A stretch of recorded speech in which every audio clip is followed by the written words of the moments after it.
ചക്ക ചക്ക കൊണ്ടൊരു അപ്പം ഇലയിൽ തയ്യാറാക്കാന് വരിക്കച്ചക്കയും തേങ്ങയും നെയ്യും ശർക്കരയും കൂടി ചേർത്താണ് ഇത് അടുപ്പിൽ വെച്ച് വരട്ടിയെടുത്തതാണ്.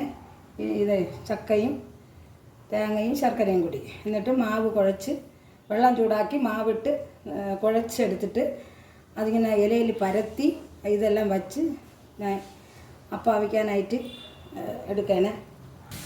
അപ്പത്തിന് ഞാൻ അടുപ്പിൽ വെച്ചേക്കണേ വേവേണേ അത് നല്ല വേണ്ട.